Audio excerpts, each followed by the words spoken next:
কি দেখেছেন? একটু জোরে বলেন, দেখেছেন? শয়তান কি আপনার আমার কাছে আছে? নাই। প্রত্যেকের কাছেই, প্রত্যেকের সাথেই শয়তান আছে। আল্লাহ হাবিব সাল্লাল্লাহু আলাইহি ওয়াসাল্লাম একদিন হযরত আয়েশা সিদ্দিকার ঘরে প্রবেশ করলেন। কিছুক্ষণ পরে নবীজি ঘর থেকে বাইরে চলে আসলেন। আবার কিছুক্ষণ পরে নবীজি আবার ঘরের মধ্যে প্রবেশ করলেন। ঘরের মধ্যে প্রবেশ করার পরে হযরত আয়েশার চেহারার দিকে তাকায় দেখলেন হযরত আয়েশার চেহারাটা মলিন, মুখটা অন্ধকার, মন খারাপ করে বসে আছে। আল্লাহ নবী আয়েশাকে প্রশ্ন করলেন, আয়েশা তুমি কি রাগ করেছো নাকি? হযরত আয়েশা বললেন, ইয়া রাসূলুল্লাহ, ইয়া হাবিবাল্লাহ, যার ঘরে সতীন রয়েছে তার ঘরে স্বামী প্রবেশ করে কিছু না বলে যদি কিছুক্ষণের মধ্যে চলে যায় তাহলে তো তার মন খারাপ হবে, এটা তো স্বাভাবিক ব্যাপার। আল্লাহ নবী তখন মুস্কি হাসি দিয়ে হযরত আয়েশাকে বললেন, আয়েশা তোমার কাছে যে শয়তান থাকে, তোমার কাছে যে শয়তান আছে, সেই শয়তান কি আবার তোমার কাছে এসেছে নাকি? হযরত আয়েশা ডাক দিয়ে বলেন, ইয়া রাসূলুল্লাহ, ইয়া হাবিবাল্লাহ, আমার কাছে আমার সাথে কি শয়তান থাকে নাকি? আল্লাহ নবী বলেন, হ্যাঁ আয়েশা, তোমার কাছে তোমার সাথে শয়তান থাকে। হযরত আয়েশা আবার প্রশ্ন করলেন, ইয়া রাসূলুল্লাহ, ইয়া হাবিবাল্লাহ, পৃথিবীর সমস্ত মানুষের কাছে, পৃথিবীর সমস্ত মানুষের সাথে কি শয়তান থাকে নাকি? আল্লাহ নবী বলেন, হ্যাঁ আয়েশা, পৃথিবীর সমস্ত মানুষের কাছে, পৃথিবীর সমস্ত মানুষের সাথে শয়তান থাকে। হযরত আয়েশা অত্যন্ত বুদ্ধিমতী মহিলা ছিলেন। তিনি এবার নবীজিকে বললেন, ইয়া রাসূলুল্লাহ, ইয়া হাবিবাল্লাহ, তাহলে কি আপনার সাথেও শয়তান থাকে নাকি? আল্লাহ নবী ডাক দিয়ে বলেন, আয়েশা হ্যাঁ, আমার কাছেও আমার সাথেও শয়তান থাকে, কিন্তু আল্লাহ পাক রব্বুল আলামিন শয়তানের মোকাবেলায় আমাকে সাহায্য করেছেন, সহযোগিতা করেছেন। শয়তান আমাকে ওয়াসওয়াসা দিতে পারে না, শয়তান আমাকে কুমন্ত্রণা দিতে পারে না, শয়তান আমাকে ক্ষতি করতে পারে না, বরঞ্চ আল্লাহ পাক রব্বুল আলামিন শয়তানকে আমার অনুগত বানিয়ে দিয়েছেন। জোরে বলেন সুবহানাল্লাহ।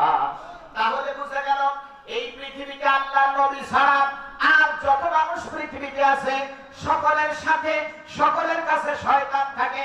আর এই শয়তান মানুষদেরকে বোকা বানায়া, ধোঁকা দিয়া জান্নাতের পথে তালা লাগায়া জাহান্নামে নিয়ে যাওয়ার জন্য চেষ্টা করতেছে। কথা বলেন ঠিক না বেঠিক?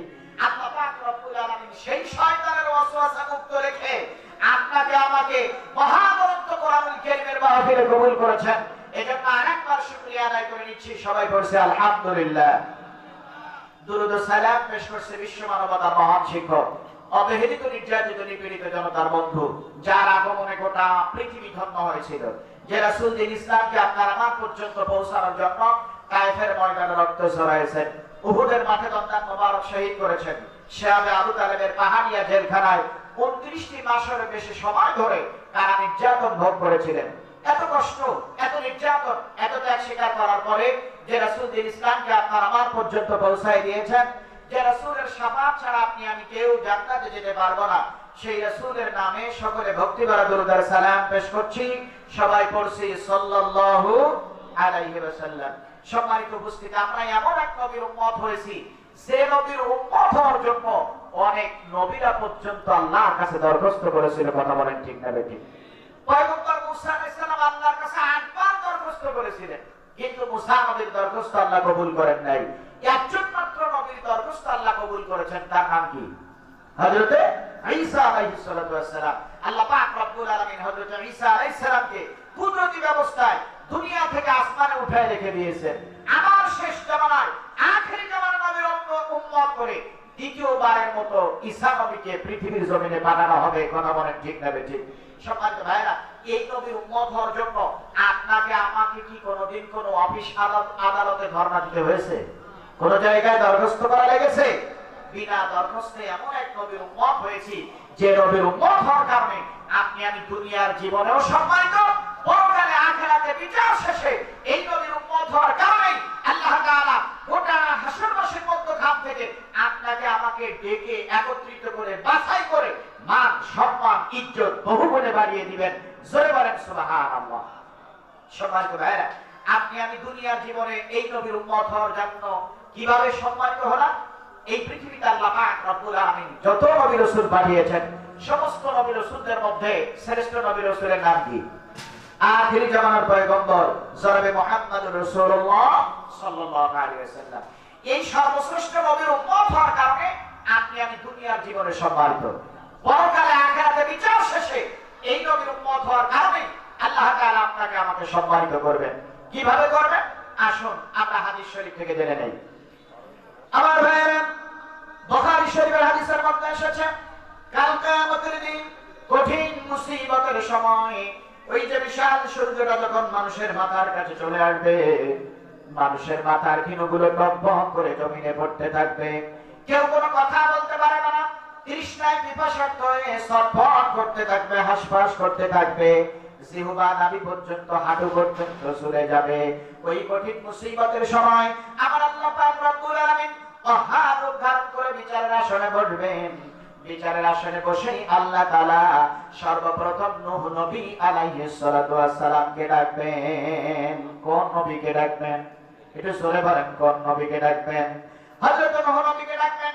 আমার ভাইরা, বিচারের আসনে বসেই সর্বপ্রথম নূহ নবীকে ডাকার কারণ হচ্ছে নূহ নবীর পূর্বে পূর্ণ কোন শরীয়তের ব্যবস্থা ছিল না। নূহ নবী থেকেই পূর্ণ শরীয়ত শুরু হওয়ার কারণে আমার আল্লাহ পাক রব্বুল আলামিন বিচারের আসনে বসে সর্বপ্রথম হযরত নূহ নবীকে ডাকবেন। হাদিসের মধ্যে এসেছে, ইদআউকুম ইয়াউমাল কিয়ামাহ, কিয়ামতের দিন আল্লাহ পাক রব্বুল আলামিন যখন হযরত নূহ নবীকে ডাকবেন, হযরত নূহ নবী গোটা হাসরবাসীর মধ্যখান থেকে জবাব দিবেন, লাব্বাইকা ওয়া সা'দাইকা ইয়া রাব্বি, ও আমার রব, ও আমার প্রতিপালক, আমি উপস্থিত আছি, আপনি বলুন। আল্লাহ পাক রব্বুল আলামিন বলবেন, ও নূহ নবী, আমি আল্লাহ পাক রব্বুল আলামিন তোমাকে একটা দায়িত্ব দিয়ে দুনিয়ায় পাঠিয়েছিলাম, বলো তো তুমি তোমার সেই দায়িত্ব পালন করেছিলে কিনা? আমার ভাইরা, এই পৃথিবীতে আল্লাহ পাক রব্বুল আলামিন আপনাকে আমাকে যা যা দায়িত্ব দিয়েছেন, পৃথিবীর কোন মানুষের কাছে দায়িত্বের হিসাব না দিতে হলেও আল্লাহর দরবারে দায়িত্বের হিসাব দেয়া লাগবে কি লাগবে না? একটু জোরে বলেন, লাগবে কি লাগবে না? চারজন ব্যক্তি নিয়ে একটা পরিবার, একটু ভালো করে বুঝবেন, চারজন ব্যক্তি নিয়ে একটা পরিবার, এই পরিবার যিনি পরিচালনা করেন তিনি হলেন ওই পরিবারের দায়িত্বশীল, এই ওয়ার্ডের যিনি মেম্বার তিনি হলেন এই ওয়ার্ডের দায়িত্বশীল, এই ইউনিয়নের যিনি চেয়ারম্যান তিনি হলেন এই ইউনিয়নের দায়িত্বশীল, এই উপজেলার যিনি উপজেলা চেয়ারম্যান তিনি হলেন এই উপজেলার দায়িত্বশীল, এই আসনের যিনি এমপি তিনি হলেন এই আসনের দায়িত্বশীল, এই দেশের যিনি প্রধানমন্ত্রী তিনি হলেন এই দেশের দায়িত্বশীল। আল্লাহ পাক রব্বুল আলামিন যাকে দায়িত্ব দিয়েছেন, পৃথিবীর কোন মানুষের কাছে দায়িত্বের হিসাব না দিতে হলেও আল্লাহর দরবারে দায়িত্বের হিসাবটা ঠিক মতো দেয়া লাগবে। আল্লাহ বললেন, নূহ নবী, তুমি তোমার দায়িত্ব পালন করেছিলে কিনা? আমার ভাইরা, আল্লাহ পাক রব্বুল আলামিন প্রত্যেক যুগে যুগে নবী রাসূল পাঠিয়েছেন। এই নবী রাসূল পাঠানোর পেছনে আল্লাহর একটা উদ্দেশ্য আছে না নাই? একটু কথা বলেন, আছে না নাই? যেমনি আল্লাহ তাআলা জিন জাতি আর মানুষ জাতিকে সৃষ্টি করে দুনিয়ায় পাঠিয়েছেন, আমার আল্লাহর একটা উদ্দেশ্য আছে।